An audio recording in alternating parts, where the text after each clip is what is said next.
D&D rocks. Digimon rocks. D&D rocks.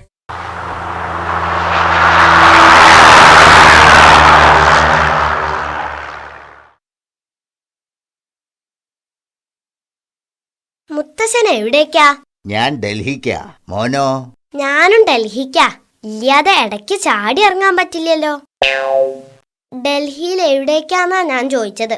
ഡൽഹിയിൽ എന്റെ മകളുടെ വീട്ടിൽ പോവുക. മോൻ ഡൽഹിയിൽ എവിടേക്കാ? ഞാനും മകളുടെ വീട്ടിലേക്കാ. എന്ത്? ഈ ചെറുപ്രായത്തിൽ നിനക്ക് മകളോ? അയ്യോ, എന്റെ അല്ല, എന്റെ അമ്മാവന്റെ മകൾ ഡൽഹിയിലുണ്ട്. അമ്മാവന്റെ ആണേലും മകള് മകള് തന്നെയല്ലേ? അത് ശരി, അമ്മാവന്റെ മകള്, അതായത് മുറപ്പെണ്ണ്. വലുതായാൽ നിനക്കവളെ കല്യാണം കഴിക്കാം. അയ്യേ, അവള് മുറപ്പെണ്ണല്ല, മുറം പോലുള്ള പെണ്ണാ. എനിക്ക് വേണ്ട.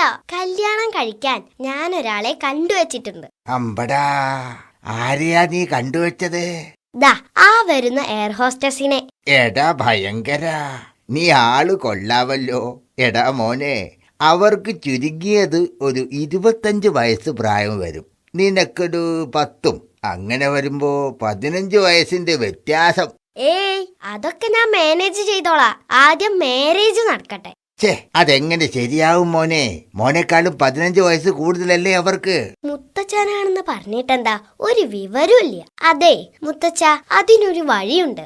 ഞാനേ 15 വർഷം കഴിഞ്ഞിട്ടേ കല്യാണം കഴിക്കുന്നുള്ളൂ. അപ്പോഴെനിക്ക് 25 വയസ്സാവൂലോ. ഈ മുത്തച്ഛനൊരു മണ്ടൻ തന്നെ. പ്ലീസ് സർദാർ, ഇത് നിങ്ങളുടെ സീറ്റ് അല്ല, മാറിയിരിക്കണം പ്ലീസ്. പ്ലീസ്, ഇത് ഫസ്റ്റ് ക്ലാസ് സീറ്റാണ്, നിങ്ങൾ മാറിയിരിക്കണം. ഞാൻ ഇവിടെ ഇരിക്കും.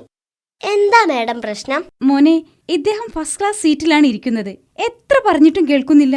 ഇദ്ദേഹത്തിന്റെ സീറ്റ് പിൻവശത്താണ്, മുൻഭാഗത്ത് ഇരിക്കാൻ പാടില്ല.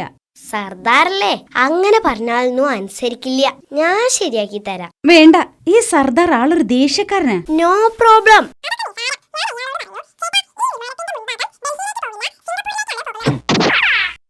വാവ്, ഇതെങ്ങനെ സാധിച്ചു?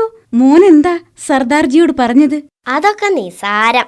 ഞാൻ അയാളോട് പറഞ്ഞു, ചേട്ടാ, ഈ വിമാനത്തിന്റെ മുൻഭാഗം ഡൽഹിയിലേക്ക് പോകില്ല, സിംഗപ്പൂരിലേക്കാണ് പോകുന്നതെന്ന്.